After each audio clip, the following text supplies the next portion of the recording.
시청자 여러분 안녕하십니까? 트럼프 대통령 탄핵 이슈가 날마다 거세지고 있습니다. 소위 우크라이나 스캔들인데요. 여기에 대해서 트럼프 대통령이 최근에 시리아 철군을 감행을 했죠. 그리고 터키의 쿠르드족 공습이 시작이 됐고요. 이것 때문에 국제사회에서도 십자포화를 맞는 결과가 발생했습니다. 물론 민주당에서 지금 진행하고 있는 탄핵 공세에도 기름을 부은 결과가 되고요. 트럼프 대통령의 탄핵 정국이 급물살을 타면서 국제사회의 지정학적 리스크까지 더해진 그런 결과가 되겠는데요. 그래서 오늘 트럼프 대통령 탄핵 이슈가 어떻게 되는지 한번 살펴보고요. 우리 한반도에 미치는 영향까지도 들여다보지 않을 수 없겠죠. 오늘의 갈증 해소, 트럼프 탄핵 속도전, 그리고 한반도는 한상원의 오아시스 함께 하시죠. 함께 해주신 분 소개해드리겠습니다. 국가안보전략의 전문가시죠. 국가안보전략연구원 조성열 박사님 나오셨습니다. 네, 안녕하세요. 안녕하세요.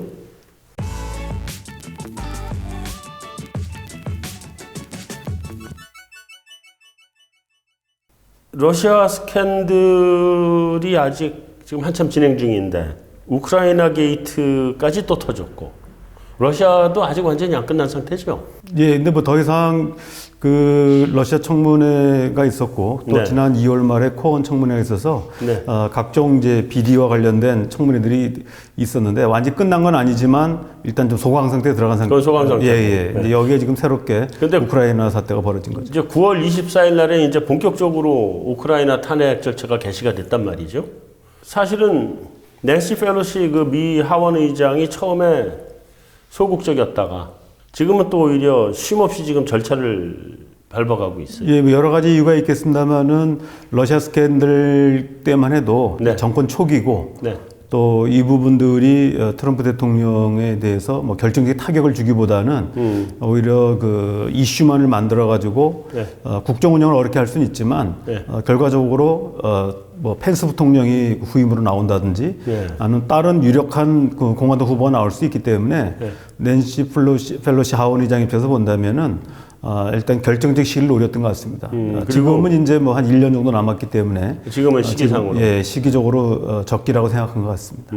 그리고 뭐 초반에 탄핵 들어갔다가 실패하면 또 그렇습니다. 예. 민주당이 지지도 크게 떨어질 예, 수 타격을 받을 뿐만 아니라 트럼프 대통령이 또 재선 가도에 탄탄한 대로를 만들어줄 수도 있거든요. 그렇죠. 그런 거죠. 예, 그런 것 때문에 신중했던 것 같습니다. 네. 그 이번 탄핵 조사에서 어쨌든 뭐 어디든지 항상 마찬가지겠습니다만 핵심 쟁점이 대가성이잖아요. 예, 지금 그 브리스바 그 회사에 지금 이사로 들어가 있습니다. 지금 네네. 그 헌터 바이든 현재 유력한 민주당 후보죠. 조 바이든. 아들이 네. 예, 조 바이든의 이제 차남인데요. 그렇죠. 장남은 얼마 전에 이제 암으로 죽었고요. 네. 차남이 그 우크라이나 천연가스 회사 이사로 들어가 있는데 네. 이사회에 들어가는 조건으로 이제 5만 불을 받았다는 이제 혐의가 있습니다. 이런 부분들에 대해서 조 바이든이 네. 우크라이나 대통령에게 압력을 넣어서 네. 기소를 면하겠다. 뭐 이런 이제 첩보들이 있었는데 이 네. 부분에 대해서 트럼프 대통령이 첼렌스키 그 우크라이나 대통령에 전화 걸어가지고 네. 뒷조사를 철저히 해달라. 그래서 조 바이든에게 타격을 주기 위한 어떤 입장 이런 네. 의도를 그렇죠. 명확히 밝혔습니다. 이런 부분들이 공개가 되고 이러면서 지금 이제 그 우크라이나 스캔들로 확장이 된 것입니다. 근데 트럼프 대통령이 그러니까 우크라이나에다가 뭐 약속해준 그 대가 뭐 이런 것들이 또 있나요? 예, 아직은 뭐 불명하지 않은데 네. 지금 이제 줄리아니 그 개인 변호사라든지 이런 사람들이 실제 트럼프 대통령이 공개한 녹취록에는 네. 직접적으로 대가성이 밝혀진 거 아닌 것 같고요. 네. 다만 이제 줄리아니 개인 변호사가 우크라이나 측과 접촉을 해서 모종의 지금 그 대가를 약속했다. 이런 얘기들이 지금 나오고 있는데요. 변호사가 대신했다? 예. 그래서 지금 모든 사람들이 또 거기에 관련됐던 그 트럼프 진영의 사람들이 전부 다 이제 줄리아니 변호사에게 지금 책임을 전가시키는 상태고요. 네. 아직 본격적인 조사가 되지는 않았습니다. 그래서 아직은 이제 뭐 결과적으로 대가성에 따른 우크라이나에 대한 어떤 그 조사를 부탁했는지 아닌지 확인된 건 아니지만 네. 그런 혐의를 받고 있는 건 사실입니다. 그 미군이 이제 시리아에서 철수하면서 터키의 그 쿠르드족이 이제 미국의 동맹군 쪽이잖아요. 근데 거기에 대한 공습을 뭐 묵인한 거다. 그러면서도 동시에 이게 그 요즘 미국 내 미국 우선주의라고 하는 이런 관점에서 내년 대선까지도 사실은 뭐 의식한 결정이다. 그랬는데 이게 자충수가 됐다. 뭐 이런 얘기들이 있어요. 그거는 어떻게 읽어봐야 돼요? 사실 트럼프 대통령이 이제 시리아에서 미군 철수에 앞서서 네.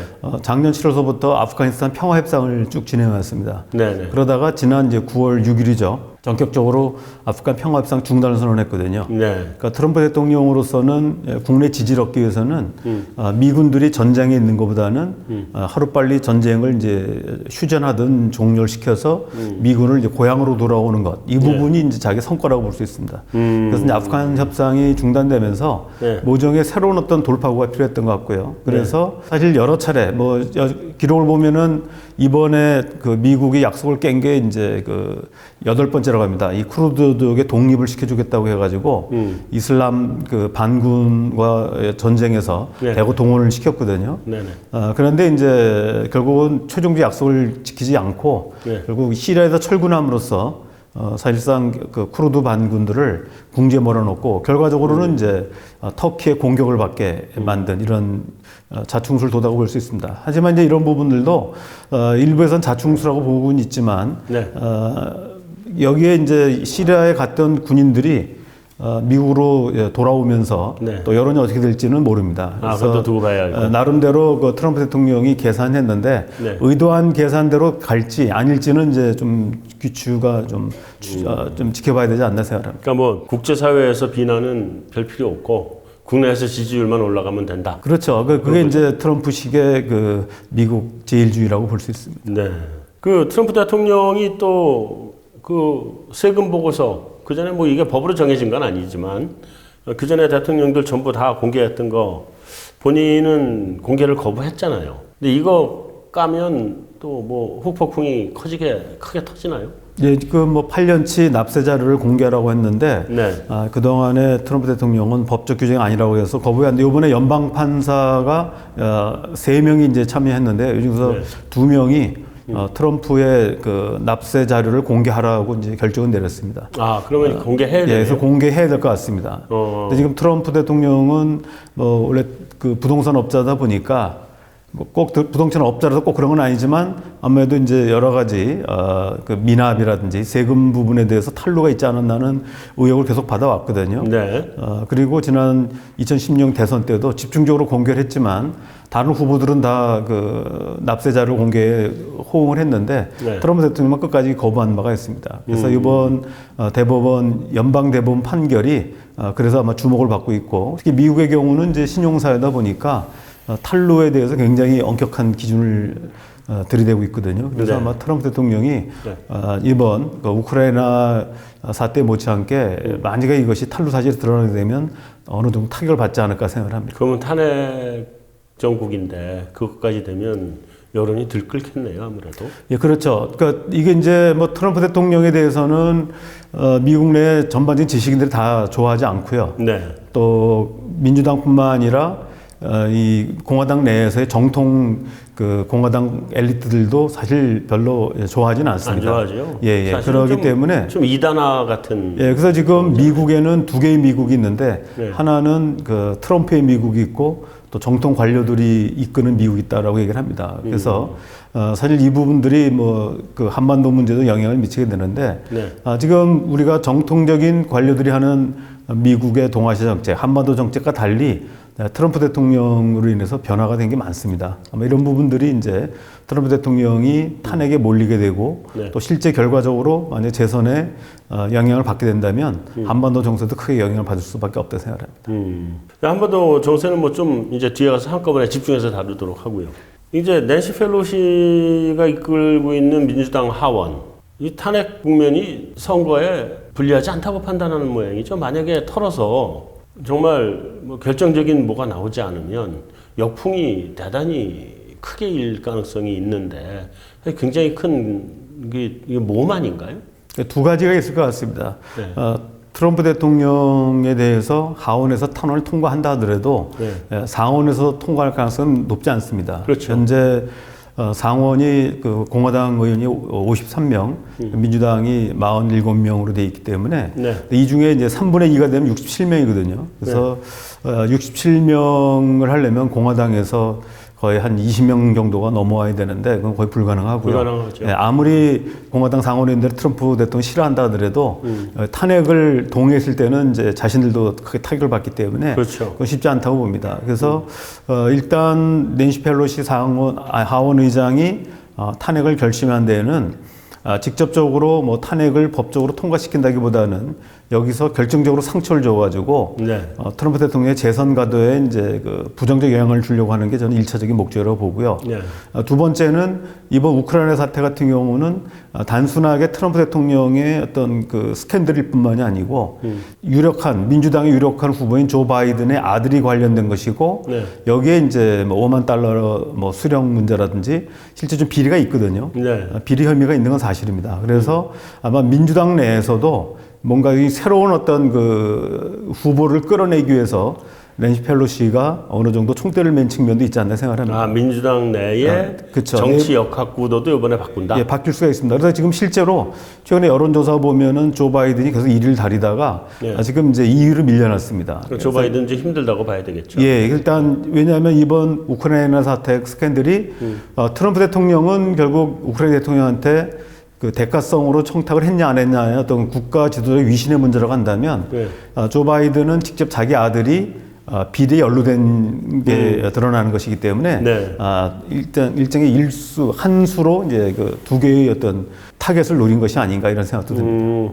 그러면 낸시 펠로시 하원 의장 입장에서는 손해볼 게 그렇게 많지 않은. 예, 그러니까 지금 어떻게 보면은 그 노인들의 전쟁이라 할 정도로 트럼프 대통령도 70대 후반, 중반 넘어갔었는데 그렇죠. 조 바이든도 77이가 그렇거든요. 네네. 근데 사실은 과거에 보면은 뭐 그 존 F 케네디라는 사람은 40대 기술원이 나오고 이럴 정도인데 그렇죠. 네. 지금은 이제 거의 70대 그것도 후반부로 넘어갔기 너무 때문에 늦어졌죠. 뭔가 이렇게 물갈이 필요성이 있는데 유력한 후보들이 나오지 않고 있기 때문에 이번에 혹시 이제 탄핵 국면을 끌고 가면서 아마 그 민주당 내 판도도 바뀔 가능성도 있지 않나 또 그런 부분을 노린 게 아닌가 생각합니다. 네.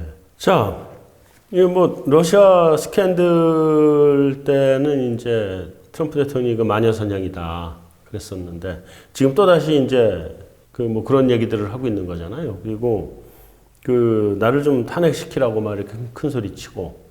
근데 이게 그 탄핵 국면이 가면 자기가 더 유리하다 이렇게 보는 건가요? 어떤 건가요? 예, 지금 이제 그 전반적으로 보면은 트럼프 대통령이 집권한 이후에 경제가 많이 좋아졌습니다. 네. 아메리카 퍼스트 정책을 통해서 그 외국에 나가 있던 미국 기업들이 많이 들어오고 또 뭐 한국을 비롯해서 중국, 일본 여러 그 동맹국들조차도 그 무역 압력을 넣어서 미국 제품들을 많이 사가게 하고 이런 식으로 네. 해서 미국의 경제가 어느 때보다 좋지만 트럼프 대통령의 어떤 그 정치적 발언이나 언행, 그다음에 정책적 실수 이걸로 인해서 자기 지지층들이 지금 분산되어 있는 상태거든요. 네. 그래서 막상 여론조사에 보면은 그렇게 높게 안 나옵니다. 네네. 근데 이번에 이제 우크라이나 스캔들로 인해서 공격을 받게 되고 탄핵이 진행되면은 다시 지지층이 결집할 가능성이 높고요. 이슈가 이제 다시 트럼프 대통령 살리기로 이제 나올 가능성이 있습니다. 그리고 이것이 경제가 나쁘진 않기 때문에 네. 이런 부분들에 대해서 트럼프에 대한 재해석, 재평가들이 나올 수 있고요. 네. 이 부분을 충분히 좀 활용하려고 하는 게 이제 트럼프 대통령의 의도가 아닌가 생각합니다. 그럼 뭐 결국 뭐 그런 면도 있는 거 아닌가요? 그러니까 이번에 탄핵 하원 통과하더라도 상원에서는 어차피 부결되니까 자기 탄핵은 안 될 거고 그러면 만약에 탄핵이 부결되고 나면 뭐 자기 지지도가 더 오를 수도 있다. 클린턴 대통령 때 뭐 같은 경우를 상정을 하는 건가요? 어떤 건가요? 그러니까 실제로 보면은 이제 과거 케네디 대통령하고 존슨 대통령 네. 그리고 이제 닉슨 대통령은 결국 이제 사임을 했고. 결정적인 이제 그 거짓말한 게 드러나서 사임을 했고요. 네. 클린턴 대통령은 하원에서 통과됐지만 오히려 이제 지지율을 끌어올려 더 가지고 끌어올렸죠. 연임에 성공을 했습니다. 예. 아마 지금 트럼프 대통령은 이제 클린턴의 어떤 모델을 좀 따르고자 하는 게 아닌가 이런 생각을 합니다. 닉슨처럼 되지는 예, 지금 이제 펠로시 입장에서는 바란다. 닉슨처럼 만들고 싶은 게 이제 펠로시의 생각일 거라 생각하고요. 예. 트럼프 대통령 본인은 이제 클린턴 모델을 따라가고 싶다 이렇게 생각을 하겠죠. 그러니까 결국 그 미국 역사를 보면 탄핵에 성공한 경우도 사실은 없었고, 다음에 현직 대통령이 그 차기 후보로 안 나간 적도 없잖아요. 예, 그렇습니다. 그렇기 때문에 지금 그 민주당은 이제 여러 후보들의 경선을 통해서 각축을 벌이고 있지만 공화당은 일찌감치 트럼프 대통령이 자기가 재선 나가겠다고 한 이상 다른 후보자들이 없는 상태거든요. 네. 그래서 이번에 어쨌든 탄핵이라는 걸 계기로 해서 상처를 줘서 공화당 내부에서 야 트럼프가 도저히 안 되겠다. 아무리 현직 대통령이지만 우리가 탄핵은 안 시키겠지만 대신 임기만 마치고 연임은 하지 마라. 연임은 안 되겠다. 예, 만약 이런 식의 이제 여론이 공화당 지도부 내에서 결정이 되면은 상당히 이제 공화당이 이제 자중질환에 빠질 수가 있습니다. 왜냐하면 지금까지 후보를 안 키웠거든요. 트럼프 대통령이 나온다고 했기 때문에. 그럼 이런 부분들이 이제 민주당으로서도 자신들의 집권 가능성을 높이는 하나의 선거 전략이라고 볼 수도 있는 것입니다. 만약에 그렇게 되려면 이게 결국 여론이잖아요. 그렇습니다. 네, 우리나라에서도 보면 결국 여론에 의해서 움직인 건데 미국 내 여론이 어느 방향으로 움직일까가 사실 제일 관건이겠네요. 네, 지금 제가 우리 국내 여론도 잘 못 맞추는데 미국 여론까지 예상하기는 어렵지만 다만 이제 과거에 닉슨 대통령 같은 경우는 실제로 워터게이트, 그러니까 민주당 선거 사무실을 도청을 했고 또 이 사실이 드러났음에도 불구하고 거짓말을 했습니다. 그래서 이게 드러나서 제가 더 컸던 이게 거죠. 더 커가지고 결국은 사임 압력 때문에 이제 타협을 해서 자진 사임으로 이제 결론 났는데 사실 이번의 경우 보면 특히 이제 지난번 이제 러시아 스캔들이라든지 그 다음에 코엔 청문회에서 밝혀진 것들은 트럼프 대통령의 잘못은 없다라고 무죄 방면한 건 아니지만 그렇다고 해서 결정적인 유죄 증거를 발견하지 못했다고 하는 것이 청문회 내용이었거든요. 반면에 우크라이나 같은 경우도 지금 크게 여론이 되고 부각은 하고 있지만 사실은 이 내용을 보면은 트럼프가 범죄를 저지른 게 아닙니다.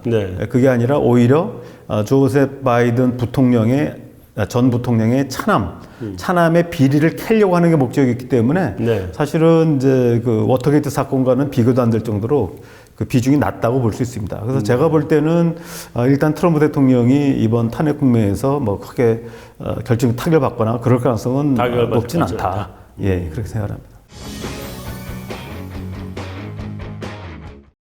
미국의 정국이 어느 방향으로 흘러가느냐에 따라서 우리나라가 영향을 안 받을 수 없기 때문에 트럼프 탄핵이 되냐 안 되느냐를 보는 건데 우리나라 영향을 이제부터 좀 사실 더 심도 있게 짚어봐야 될 것 같습니다.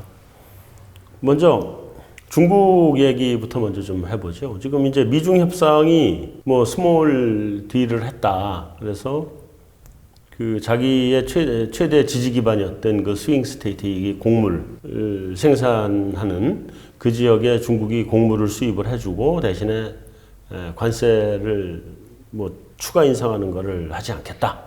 이게 합의가 됐다 그러는데 합의문이 안 나와요.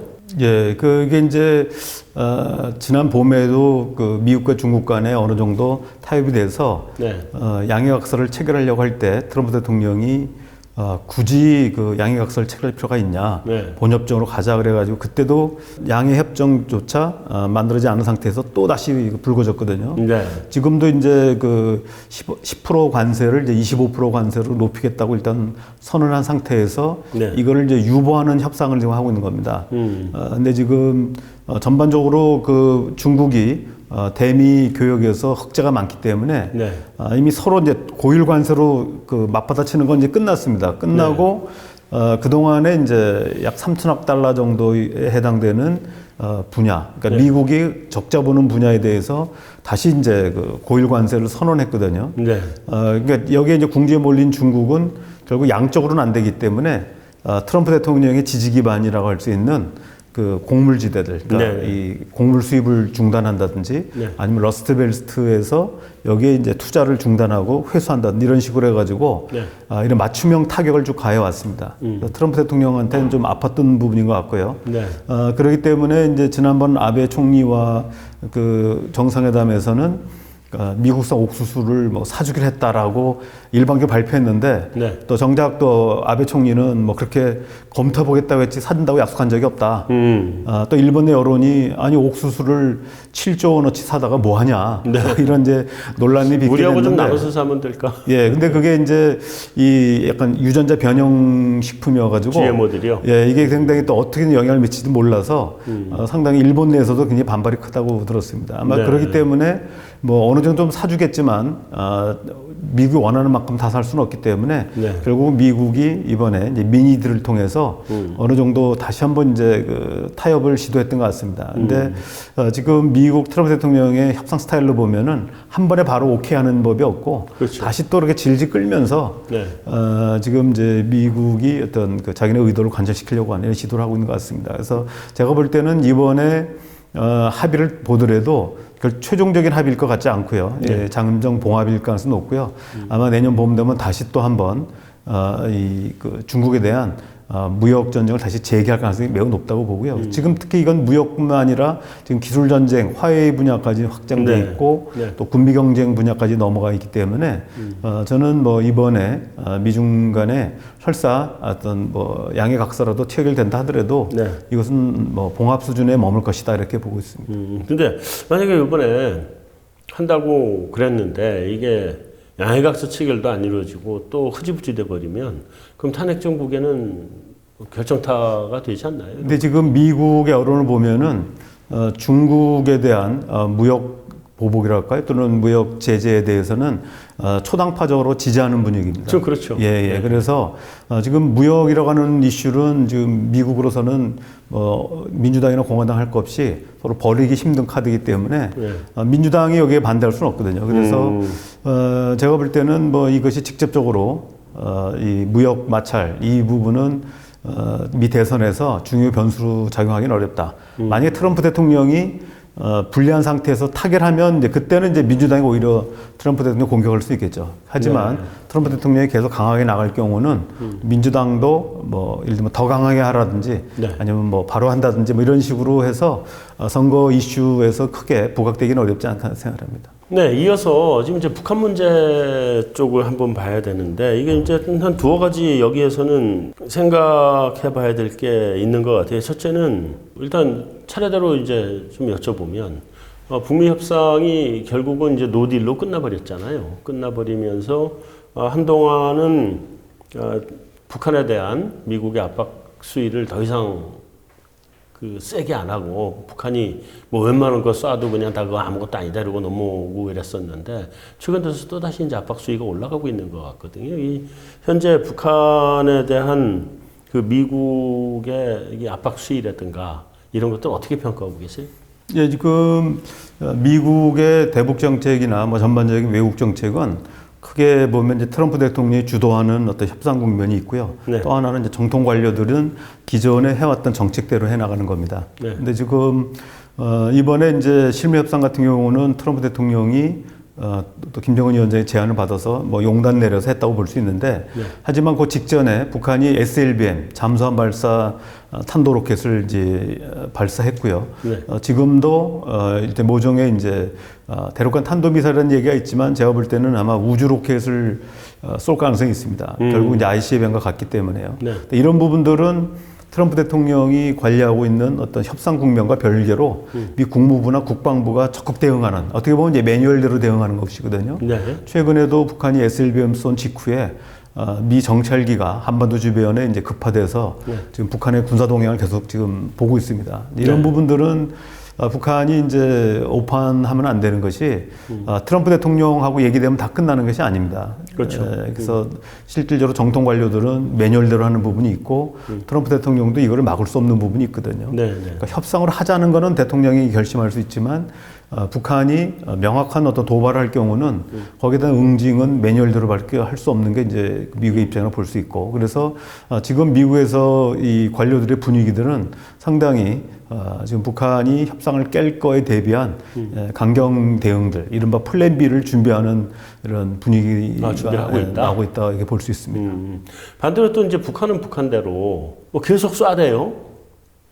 뭐 계속 이렇게 모두 쏘고 막 이러면서 또 이번에 우리 그 남북한 그 월드컵 예선전인가요? 그에서 보듯이 남한하고는 이제 아예 대화도 안 하고 원래 자기들이 그 가장 하고 싶은 통미봉남 뭐 좀 하고 있는 것 같던데 이 북한이 지금 협상에 나서기 전에 최대한 자기의 스탠스를 유리하게 만들기 위해서 지금 저러고 있는 거라고 봐야 되나요? 아니면 협상 자체를 이번 정권에서 끝났다, 다음 정권으로 넘어간다 이렇게 보고 있는 건가요? 예, 지금 북한 입장에서 보면은 지금 이제 이른바 트럼프 리스크를 크게 의식하는 것 같습니다. 그러니까 트럼프 대통령과 이제 그 김정은 위원장이 세 차례 만났긴 했지만 네.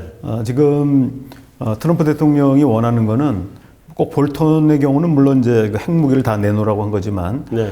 미국 내 협상파들은 뭐 그렇게까지 이제 무리한 요구는 아니지만 적어도 영변 시설 외에도 이미 보유하고 있는 핵무기라든지 탄도미사일에 대해서 적어도 신고해야 된다는 게 이제 그 대화파들, 폼페오 국무장관 이런 사람들의 입장입니다. 네. 근데 이제 북한 입장에서 보면은 이 트럼프 대통령이 연임을 하는 게 확실하면 뭐 협상을 이제 앞으로 한 5년이라는 기간을 보고 하면 되는데 네. 문제는 트럼프 대통령이 협상을 다 해놨는데 합의까지 다 했는데 정작 내년 11월 3일 미 대선에서 민주당 후보가 당선될 경우 완전히 그동안에 합의한 것 자신들은 다 합의했는데 이행 부분에서는 또 새로운 그 민주당 그렇죠. 정부를 상대되는 이른바 이제 트럼프 리스크를 직면할 수밖에 없는 겁니다. 그렇기 네. 때문에 북한은 지금 미국 내에서 트럼프 대통령의 탄핵 문제가 거론되고 또 지지율이 떨어지는 걸 보면서 한편으로는 트럼프 대통령과 과연 제대로 된 협상할 수 있을까에 대한 어떤 회의를 하는 것 같고 회의론을 가지고 있는 것 같고요. 네. 또 한편으로는 이걸 이용해서 트럼프 대통령에게 이제 좀 강한 압박을 통해서 양보를 얻어내려고 하는 이런 어떤 여러 가지 목적을 지금 가지고 있으면서 미국을 지금 계속 몰아붙이는 것 같습니다. 그럼 기본적으로는 그 내년 대선 정국까지는 뭘 결정하기가 힘들다. 뭐 그런 입장이라는 그러니까 말씀이시죠? 북한의 입장은 그런 건 아니고요. 그러니까 대선 이전에 네. 적어도 올 연말까지는 그 북한이 원하는 대로 그러니까 지난번 하노이에서 얘기했던 그 영변 시설 네. 또는 뭐 몇 개의 은닉 시설까지 포함해서 여기까지만 하고 그 다음에 핵무기나 탄도미사일처럼 자신들의 어떤 체제 유지에 직접 관련된 이런 WMD 대량 살상 무기 분야는 다음 정부랑 하자는 겁니다. 그래서 트럼프 대통령이 재선되면 뭐 그때 할 수도 있지만 어쨌든 지금은 불확실성이 너무 크니까 여기까지 하는 거고 이 부분에 대해서 지금 미국의 트럼프 대통령의 결단을 계속 요구하고 있는 겁니다. 네. 이 부분 때문에 실무회담에서는 실무 대표가 그 결단을 할 수가 없기 때문에 북한은 계속 이제 톱다운 방식의 트럼프 대통령과 김정은 위원장의 이제 3차 정상회담을 요구하고 있는 것이죠. 자, 근데 그러면 트럼프가 지금 어쨌든 지금 궁지에 몰린 거잖아요. 그러니까 국내 경제는 좋긴 한데 국제 외교라든가 아니면 뭐 우크라이나 스캔들이라든가 이런 거는 궁지에 좀 몰려서 뭔가 이제 그 대외적으로 돌파구를 찾아야 되는 입장까지 가면 그러면 북미 회담이 미국이 상당히 양보해주는 형태에서 북미 회담이 이루어질 가능성은 없나요? 이게 이제 어느 정도 그 가능성이 좀 있었었는데요. 네. 뭐냐면은 트럼프 대통령이 이제 예를 들면 금년 2월 말, 그러니까 매년 2월 달까지 이제 노벨 평화상 추천을 받습니다. 네. 그래서 최근에 언론에 나온 것처럼 일본의 아베 총리가 트럼프 대통령을 노벨상 평화상 후보로 추천했다고 2월 달에 네. 나왔는데 이번 10월 달에 이제 당연히 결정되지 않았습니다. 그래서 지금 트럼프 대통령으로서는 각종 스캔들을 벗어나고 또 대외 정책의 여러 가지 이제 과오를 덮기 위해서는 적어도 내년 2월까지는 노벨 평화상 추천이 되고 이게 발표가 10월 달에 되거든요. 네. 그러면 11월 3일이 미 대통령 선거이기 때문에 10월 달에 노벨 평화상을 탈 수 있다면 상당한 큰 이슈가 될 수 있습니다. 네. 많은 걸 덮을 수 있죠. 근데 이거를 지금 북핵 문제만 가지고는 어려운 것이 당초 기대했던 거라면 북핵의 포괄적 합의가 이루어진 뒤에 어느 정도 이행이 돼야 되는데 지금 최대한도로 해도 신고까지도 아니고 신고에 대한 약속 정도에 불과하고요. 그래서 또 하나 준비한 것이 작년 7월서부터 아프간 평화 협상을 추진해 왔습니다. 그래서 아프간의 그 정부를 결국 이제 그 탈레반 반군 세력과 평화 협상을 맺어서 그래서 이제 미군이 완전히 철수하는 이걸 네. 계획을 세웠거든요. 그래서 네네. 연내 철수하게 되면 최근에 그 앞서 말씀드렸던 시리아 미군 철수와 마찬가지로 네. 해외 나가 있는 그 미군 장병들이 미 본토로 돌아오게 되면은 국내에 상당히 이제 좋은 여론을 만들 수 있다고 판단한 것 같습니다. 네. 그런데 이게 지금 그 아프가니스탄 상황이 탈레반이 오히려 그 압도하면서 만약에 평화협상을 할 경우는 결국은 탈레반 정권이 다시 등장할 수밖에 없다는 네. 판단이 들어섰기 때문에 이걸 포기했습니다. 그렇기 때문에 지금 비핵화 협상 가지고 제가 볼 때는 미국이 더 이상 양보하기는 어렵다.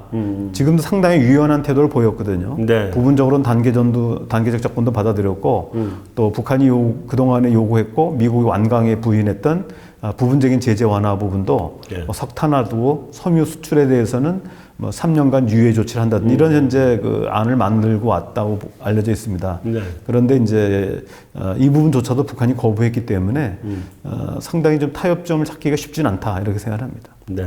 자, 이제 우리나라 얘기 쪽으로 한번 넘어가 보죠. 넘어가면 어쨌든 그 대화 기조가 많이 좀 북미 간에 대화 기조가 좀 흔들리게 되면 우리 정부의 대북 정책, 그러니까 이제 뭐 온전자론, 뭐 아니면 중재자 뭐 이런 역할을 자처해 왔었는데 우리 정부의 그 대북 정책 방향도 한 치 앞을 할 수 없게 되는 거 아닌가요? 지금도 이미 북한이 그 우리 남한과의 대화를 지금 거부하고 있는 그런 상태잖아요. 뭐 그 축구에서 보시다시피. 그래서 우리는 어떻게 우리 정책이나 이런 방향은 어떻게 될 것 같은가요?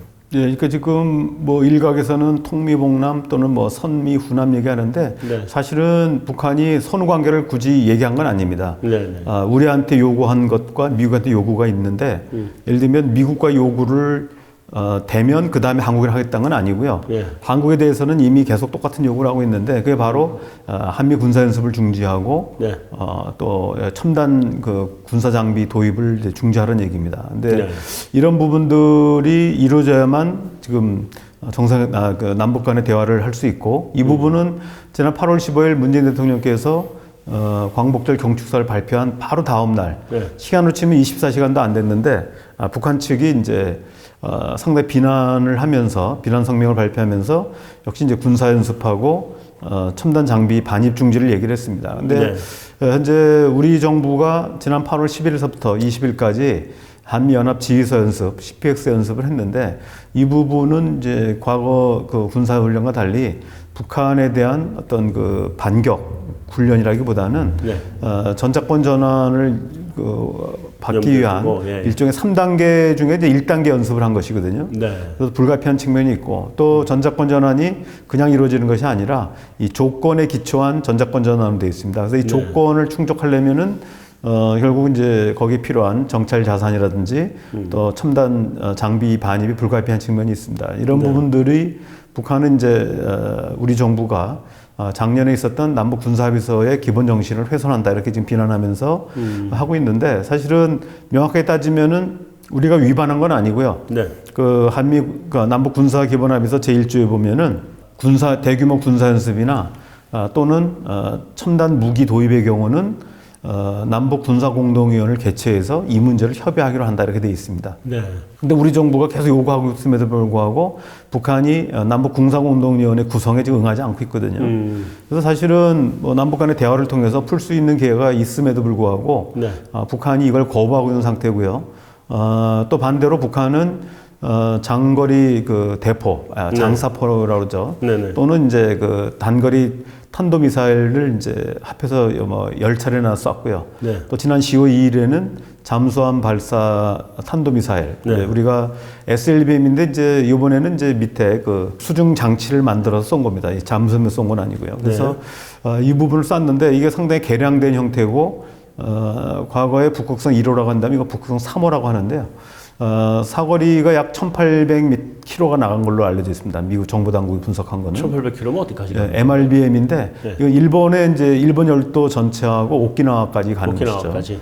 그러나 이제 괌까지 가려면 약 3,300km가 되기 때문에 거기까지는 아니고요.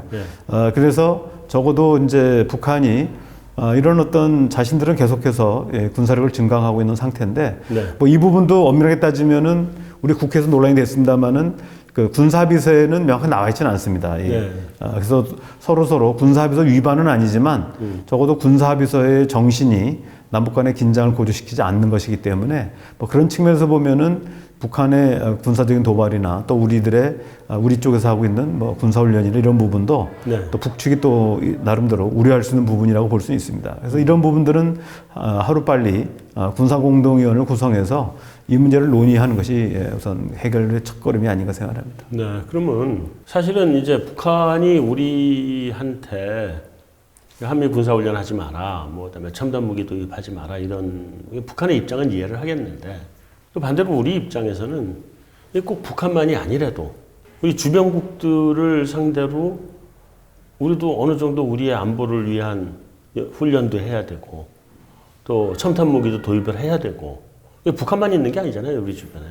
그러니까 그런 부분들이 있는데 그 부분들은 우리는 또 어떻게 맞춰가야 되죠? 예, 바로 그런 부분들이 이제 우리가 이 대북 협상이라는 측면하고 또 하나는 이제 그 우리 나름대로의 그 군비 증강의 필요성 이거에 어떤 딜레마거든요. 그러니까 북한이 이제 우리의 한미 군사 연습이나 또 첨단 무기 도입에 대해서 우려하는 것은 이해가 되지만 사실은 지금 우리 경우 지난 7월 달이죠. 그 중국과 그 러시아의 군용기가 우리 한국 방공 식별구역 카디지우를 무단 진입을 계속 하고 있고 특히 7월 23일에는 러시아의 A-50 그 정찰기가 우리 독도 영공을 이제 침범을 했습니다. 그래서 우리가 긴급 발진해서 실제 경고 사격까지 했었는데요. 일본하고도 좀 마찰이 좀 있었어요. 이 과정에서 일본 측에서는 왜 러시아 비행기가 자기네 영토에 들어왔는데 왜 한국이 경고 사격하냐는 정말 이 적반하장 같은 이제 얘기를 했고요. 또 9월 27일 날 일본 방위백서가 발표됐는데 여기에서 이 독도를 그려놓고 지금 여기에 유사시 사태가 발생하면은 일본 항공자위대가 긴급 투입할 수 있다는 이제 그 시사를 했습니다.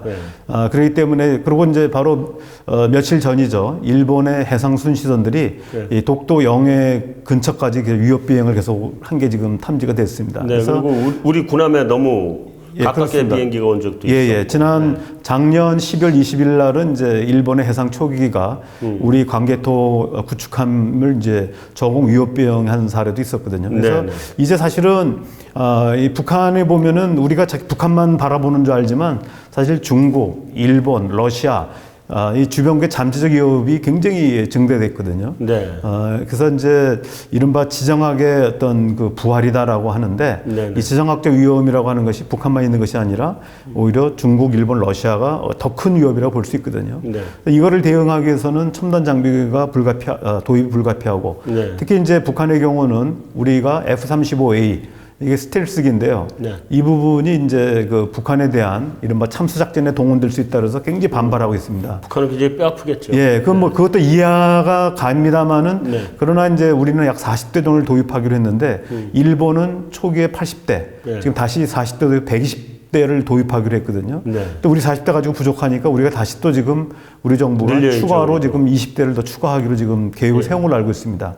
근데 문제는 뭐냐면 북한 입장에서 보면은 계속해서 한국이 군비 증강한다 이렇게 생각할 수밖에 없어요. 그래서 이 부분은 이제 제가 볼 때 이번 이제 북미 협상에서 북한의 적정 군사력, 우리도 지금 북한이 단거리 탄도미사일 쏘거나 또는 방사포 한번 쏘면은 뭐 우리도 뭐 NSC 열려가지고 긴급 대책회의 할 것이 아니라 사실은 그 북한도 북한 나름대로 핵을 포기한 이후에 필요한 적정 군사력이라는 게 있거든요. 그렇겠죠. 그래서 그런 부분들까지 우리가 다 못하게 할 경우는 북한이 아예 핵을 포기를 중지할 수가 있습니다. 그래서 제가 볼 때 작년 4월 12일 날 북한 당중앙위 전원회의에서 북한이 핵실험은 물론이고 중장거리하고 대륙간 탄도미사일을 시험 발사하지 않게 약속한 바가 있습니다.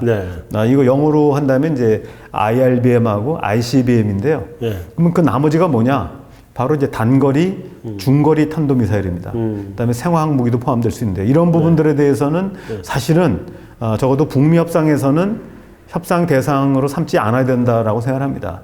북미 간은 관련 없는 부분들이죠. 미국은 관련이 없거든요. 그 아무 자기한테 위협이 안 되니까. 그래서 우리는 사실은 뭐 우리하고도 관계 있고 일본도 관계 있는데 저는 이제 그 생각을 합니다. 이 북미 협상에서 지금 일본 정부나 또 미국 내 강경파들은 미국과 북한의 협상에서 모든 탄도미사일들에서 단거리, 중거리도 포함시켜야 된다고 얘기하지만 이렇게 되면은 북한이 핵을 포기한 이후에 그 국방을 유지할 수가 없거든요. 그렇죠. 그래서 이런 부분에 대해서는 남북 간의 또는 북일 간의 협상을 통해서 그 차후 협상으로 미루고 적어도 이번 북미 협상에서는 ICBM과 IRBM, 그 다음에 모든 핵무기, 여기까지만 협상을 한다고 생각을 하고요.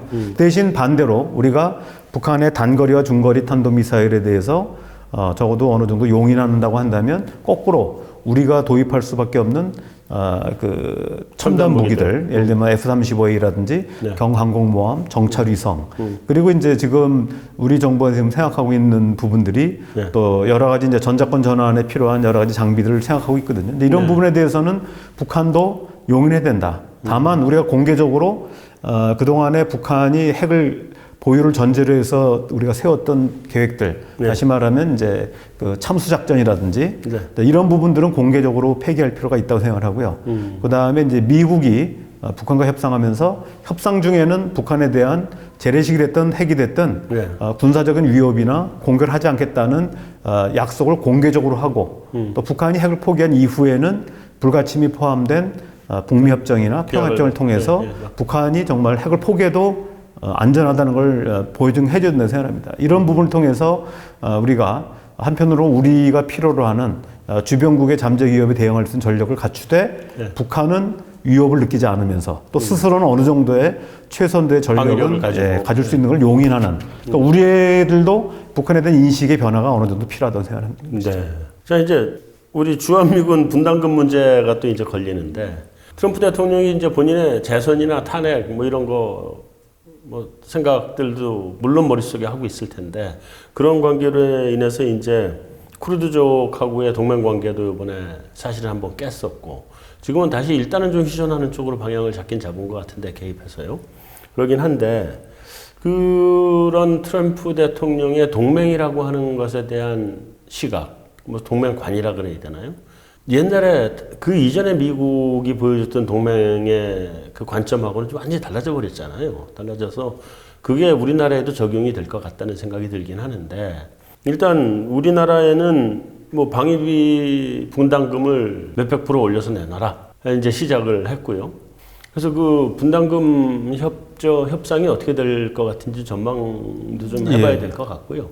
또 한 가지는 만약에 결렬이 됐을 때 미국이 그 시리아에서 철군한 것처럼 우리나라의 이 카츠라 테프트 조약의 망령이 다시 되살아나는 거 아니지. 일본은 언제든지 또 그걸 원하잖아요. 그죠? 그 두 가지를 좀 굉장히 궁금합니다. 예, 일단 방위비 분담 같은 경우는 우리가 이제 작년에 이제 1조 원 우리 돈으로 정도 냈고요. 미국이 요구하는 거는 이제 6조 원입니다. 네. 근데 이 부분은 이제 협상이라고 하는 부분은 얼마 전에 해리스 대사도 뭐 중간선에서 결정되지 않겠냐. 예. 다시 말하면 6조를 다 달래는 건 아니다 이런 얘기인데. 근데 중간선만 가도 너무 멀죠. 예, 근데 사실은 그거는 이제 우리가 이 네. 협상이라고 하는 게 그냥 무조건 하는 것이 아니라 네. 방위비 분담금 협정이라는 게 있거든요. 네. 다시 말하면 이 방위비가 어디에 쓰느냐라고 하는 게 들어가 있는 겁니다. 그래서 네. 지금 주한미군의 주둔 경비거든요. 네. 그러니까 주한미군이 주둔하는 데 들어가는 비용들 그리고 여기에 따르는 이제 군무원들에 대한 월급 이런 뭐 시설 관리비 뭐 이런 데 들어가는 거를 이제 우리가 부담하는 거거든요. 네. 근데 지금 트럼프 대통령이 그럼 왜 6조냐라고 했을 때 나온 걸 보면은 주한미군의 군인들의 월급, 그 다음에 군인들이 군사훈련할 때 드는 비용들, 이런 것까지도 다 지금 섞은 거거든요. 네. 그러니까 다시 말하면 주한미군과 관련된 전체 금액이 이제 6조라는 얘기인데 네. 그 중에서 주둔 경비가 약 1조. 또 우리 입장에서 보면 이제 주둔 경비만 내게 돼 있기 때문에 근데 방위비 분담금 협정에서는 주한미군 월급 왜 우리가 냅니까? 자기네 그렇죠. 항상 우리한테 있는 것도 아니고 네. 왔다 갔다 하는 것이기 때문에 그건 자기네가 하는 거 군사훈련비도 자기네가 내는 것이고 네. 물론 이제 한미 간에 공동으로 했을 때 또 우리가 초청해서 하는 연습은 이제 우리가 분담하기도 하고 우리 측은 우리 걸 내는 거거든요. 네. 그래서 현재 방위비 분담 협정에는 낼 수 있는 규정이 없습니다. 그렇기 때문에 이제 미국으로서도 협상에서는 아마 전혀 다른 차원으로 전개될 거라고 봅니다. 일단 분위기는 그렇게 잡았는데 정작 주한미군에 대한 뭐 임금으로 낼 수는 없는 건 분명하고 예. 이런 상태에서 저는 뭐 현재 1조 원이 작년도에다가 물가 인상률 플러스 일본에서는 이제 그 임의 예산이라고 그래가지고 일본 정부에서는 정해진 거 외에 일단 이제 임의 예산이라는 걸 더 추가로 예비비 비슷하게 예비비 같은 거 하는 걸 넣어주는 경우가 있습니다. 왜냐하면 하도 요구를 하니까. 네. 근데 지금 1조 정도를 우리가 그 주한미군에 줘도 실제로 그걸 지금 다 안 썼다는 거거든요. 네. 지금 보면은 그동안에 줬던 우리가 주한미군 그 비용들이 네. 나중에 결산서를 보면은 그걸 다 쓰지 않았습니다. 그럼 쓴 대로 나가는 건가요? 또? 근데 이제 일단은 줘놓고 이제 정산을 하는데 네. 미국이 어디에 썼냐면은 원래 그 평택 미군기지 이전 비용 같은 경우는 미국이 부담하기로 되어 있었거든요. 이게 무려 17조 정도 됩니다. 네. 이 비용 원래 한 35조가 되는데 17조 정도는 한국 정부가 별도로 됐고 나머지 한 18조 정도는 미국이 자기네들이 이제 주한미군 방위비 분담금에서 잔잉여금 놔둔 거에서 일부를 계속 전용해서 썼습니다. 네. 사실 우리가 문제 삼을 수 있는 거거든요. 네. 그래서 지금 우리 정부는 그러면 방위비 분담금은 이미 정해진 금액 항목이 있기 때문에 늘릴 수가 없다. 네. 그래서 어느 정도 아마 예비 예산 정도를 조금 더 줄 가능성이 있고 플러스 대신 어차피 우리가 사야 될 거니까 무기를 사주겠다. 아마 이런 카드를 지금 가지고 임하는 게 아닌가 생각합니다. 또 무엇보다도 미국 내 작년, 그러니까 재작년에 통과됐는데요. 2019 국방수권법이 통과돼서 당시에는 22,500명 이하로 병력을 줄이려고 할 때는 미 의회의 예산 동의를 얻어야 된다라고 했고 요번에 또 통과된 게 있습니다. 2020 국방수권법이 9월 달에 발효됐는데요. 여기에는 숫자가 늘어나서 28,500명, 그 현재 병력이거든요. 28,500명 이하로 줄이고자 할 때는 미 의회의 동의를 얻어야 된다. 물론 그 결정은 대통령이 할 수 있습니다만은 철군 비용은 의회가 돈을 안 줄 수가 있거든요. 그래서 이런 부분들에 대해서 지금 이제 그 트럼프 대통령이 이 동맹을 이렇게 흔들 생각은 흔드는 게 많이 있다 보니까 적어도 한국이라고 하는 나라는 지금 중국의 부상 중국이 그리고 일본과 한국 이런 나라들을 이제 묶어야 되는데 지금 트럼프 대통령이 동맹에 대해서도 함부로 대해야 한다. 동맹 관리가 제대로 안 됐다는 측면에서 의회가 트럼프 대통령의 어떤 동맹의 어떤 정책을 보완하는 차원에서 이 국방수권법을 이제 만들어 놓은 게 있습니다. 그래서 그런 면에서 좀 이렇게 우리가 우려하듯이 일각에서 얘기하는 이제 뭐 신H9이니 그렇게 H9도 나오고 별게 말은 할 수 있습니다만은 실제로는 그렇게 하기에는 지금 안전장치들을 많이 만들어 놓은 상태입니다. 자, 이제 마지막으로 뭐 이게 전국이 이제 앞으로 어떻게 가느냐에 따라서 우리나라에 혹시 미칠 영향 이런 게 좀 달라지지 않을까요? 그걸 좀 한번 종합적으로 한마디 해주시고. 지금 사실 트럼프 대통령이 뭐 탄핵이 실행이 되지 않는다 하더라도 그 과정 자체가 미국 정치의 불안정성을 더 높이고 또 미국의 대한반도 정책의 불확실성을 높이는 측면이 있거든요. 그래서 저는 이제 이런 부분에 대해서 아직은 적어도 내년 후년 1월 20일까지는 트럼프 대통령이 대통령직을 맡고 있습니다. 그리고 또 내년 재선 가능성도 없는 건 아닙니다. 아직은 이제 부인할 수는 없고요. 높죠? 아직 제가 볼 때 사실은 아직은 높다고 봅니다. 높다고 보는데 아직 그렇기 때문에 함부로 우리가 예단해-가지고 미국의 정책을 뭐 임의로 해석해서는 안 된다고 생각하고요. 현재까지의 기조를 유지하는 게 가장 중요하다고 보고요. 그런 면에서는 대북 정책은 지금처럼 북한을 잘 설득하고 또 협상을 통해서 비핵화를 완료하는 이런 정책을 기본으로 해야 된다고 봅니다. 하지만 또 여전히 이제 트럼프 대통령이 궁지에 몰릴 경우는 북한이 그리고 또 그 상태에 대해서 북한이 오판해가지고 뭐 ICBM을 쏜다든지 또는 인공위성 발사를 핑계로 또 장거리 로켓을 쏜다든지 이럴 가능성도 있거든요.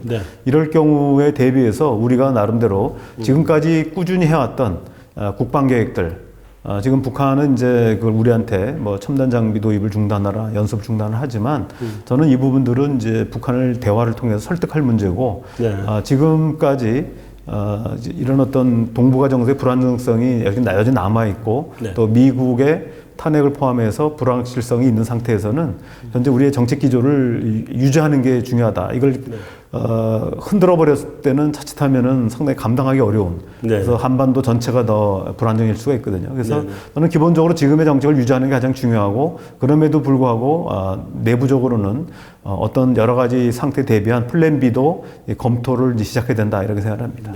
네, 잘 알겠습니다. 오늘 나와주셔서 감사합니다. 네, 우크라이나 스캔들이 벌어지면서 트럼프 대통령에 대한 탄핵 절차가 개시가 됐습니다. 과거 미국 역사상 탄핵이 시도된 적이 몇 번 있었는데 성공한 적은 한 번도 없었고요. 딱 한 번은 그나마 성공했다 그러면 뭐 닉슨 대통령이 탄핵이 되기 전에 먼저 사임을 하고 내려간 정도. 우크라이나 스캔들은 그 정도의 사건도 아니고 이게 탄핵까지 이어질 가능성은 그렇게 많지 않다. 그렇다고 하면 우리 한반도에 미치는 영향도 그렇게 큰 변화가 오지는 않고 현재 가는 이런 정도 수준에서 진행이 돼 나갈 것이다. 이렇게 전망을 기본적으로는 할 수 있을 것 같습니다. 근데 만에 하나 그 결과가 미국 국내에서의 대통령에 대한 지지율을 아주 급격하게 떨어뜨린다거나 뭐 이런 일이 발생했을 때는 한반도를 둘러싼 그 정치 경제적 온갖 리스크들이 다 요동을 치게 되겠죠.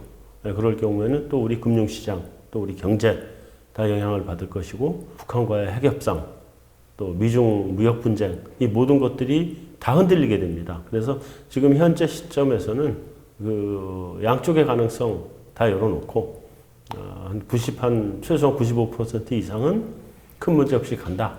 그렇지만 나머지 뭐 한 5% 미만에서는 또 리스크가 있을 수도 있다. 이런 두 가지 점을 전부 다 염두에 두고 올해 연말 또 내년 초까지 상황 관리를 해나가는 게 중요하겠습니다. 한성환의 오아시스 여기서 마치도록 하겠습니다.